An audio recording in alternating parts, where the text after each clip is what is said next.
Une végane qui a une ruche dans son jardin, sacrilège. Oui mais non, parce que ma ruche est une ruche végane, respectueuse des abeilles.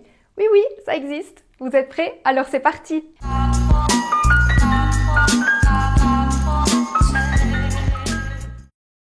Avant de vous montrer comment se présente cette ruche et la facilité avec laquelle vous pouvez accueillir des abeilles sauvages chez vous, j'aimerais vous expliquer comment j'en suis arrivée à adopter ces petits insectes. J'ai découvert ce concept grâce à mon papa, qui adore la nature et qui a voulu faire un geste écologique en adoptant des abeilles sauvages. Il m'en a parlé et il m'a dit que ça pourrait m'intéresser. Évidemment, lorsque j'ai entendu ruche, je me suis méfiée. Vous-même, vous savez, si vous avez vu ma précédente vidéo dans laquelle je vous explique ce que je pense du miel. Si ça vous intéresse, je vous mettrai la vidéo dans le petit ici au-dessus et en description. Mon papa m'a tout de suite rassurée. Pas de miel récolté dans cette ruche. Par contre, un magnifique geste écologique envers les abeilles puisque vous leur offrez un habitat sans les exploiter en quoi que ce soit. Mais en plus, vous soutenez aussi les agriculteurs vu que les abeilles vont polliniser les arbres fruitiers et contribuer à la production alimentaire. Autre aspect super sympa avec ces abeilles, c'est qu'elles ne piquent pas. Vous pouvez les laisser grimper sur votre main pour les observer et elles ne vont pas venir non plus tourner autour de votre assiette si vous mangez dans votre jardin. Avec cette biome, comme ils l'appellent, vous allez pouvoir contribuer à la multiplication des abeilles sauvages qui sont de super pollinisatrices. Elles rendent un fier service aux fruiticulteurs de votre région et du coup, elles nous rendent aussi à nous un fier service puisqu'on va pouvoir profiter des magnifiques fruits. L'argument anti-vegan par excellence, c'est que les abeilles domestiques qu'on élève pour prélever leur miel sont les seules pollinisatrices. Et on nous fait croire que s'il n'y avait pas d'élevage d'abeilles domestiques, nous mourrons tous de faim. Que nini! Il existe en réalité une multitude d'insectes qui supportent ce rôle dans la nature, comme par exemple les abeilles sauvages, les guêpes, les bourdons, les fourmis, mais aussi les papillons, les coccinelles, les scarabées, les mouches, etc. Vous aurez compris le principe. Alors oui, les abeilles sont les meilleures dans ce domaine, mais inutile qu'elles soient domestiques. Les abeilles sauvages font très bien l'affaire. Sinon, comment faisions-nous auparavant, lorsque l'homme n'exploitait pas encore les abeilles pour leur miel? Voici comment se présente le colis. On reçoit un carton avec à l'intérieur la ruche. Il faut l'installer dans un endroit bien ensoleillé, à au moins 50 cm du sol, pour que les animaux, comme par exemple les chats, ne puissent pas l'atteindre et qu'elles ne risquent pas l'inondation si tout d'un coup il devait y avoir de fortes pluies. Vous recevez les vis et tout le petit matériel pour l'accrocher au mur. Et évidemment, ça marche aussi en appartement, à l'extérieur, donc sur votre balcon, mettez-le pas à l'intérieur. Mais vous pouvez aussi l'installer dans un arbre. Ensuite, il vous suffit simplement d'enlever le petit bouchon qui est sur le tube qui contient les cocons. Et soit vous allez attendre quelques jours pour voir sortir les abeilles, soit vous les verrez immédiatement sortir du tube, comme ça a été le cas pour moi. Quelques minutes après, elles étaient sorties. J'adore les observer. Elles vont butiner les fleurs pour nourrir leur progéniture et elles vont ensuite faire des cocons. Et vu que ce sont des abeilles maçonnes, vous pourrez voir un petit bouchon de ciment à l'entrée du tube. Les larves sont à l'intérieur et elles vont éclore au printemps suivant.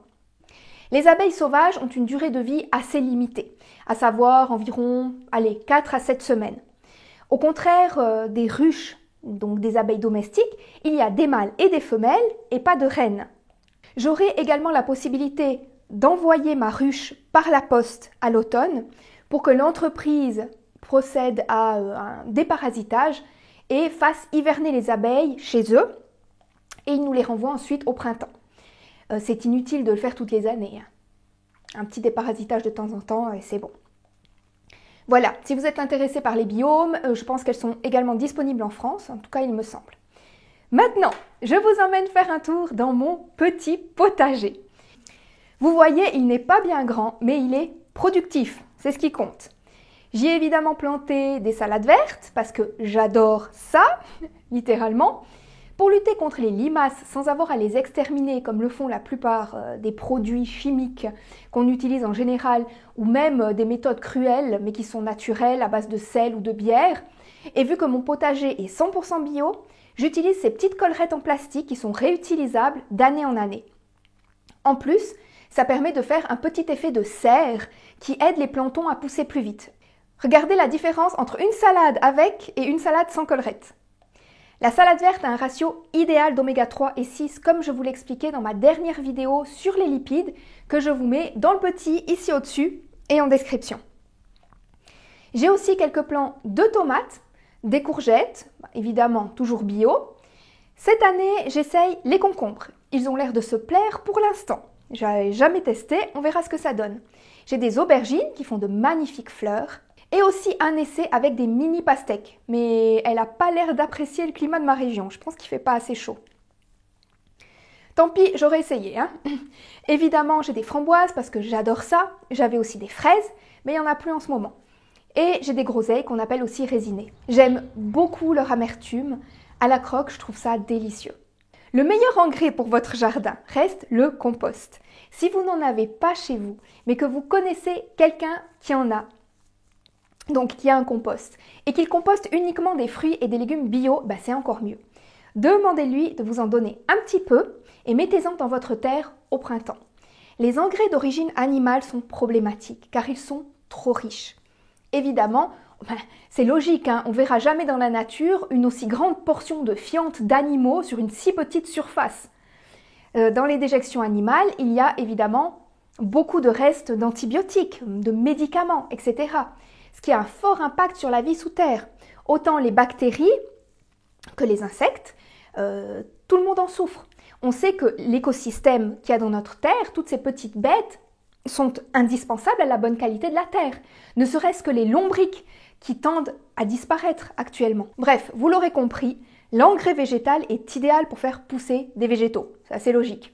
D'ailleurs, les légumes poussant sur des sols cultivés aux engrais végétaux ont une meilleure saveur. Ça pourrait s'expliquer par le fait que ces produits, ces légumes, ces fruits, qui ne sont pas issus d'une culture intensive, qui utilisent des déjections animales pour accélérer la croissance et récolter plus vite les légumes, forcément vont développer un meilleur goût. Si vous avez l'occasion de cultiver vos propres légumes, que ce soit sur un petit bout de terrain, ou même en bac sur votre balcon ou à votre fenêtre, à la limite, profitez-en.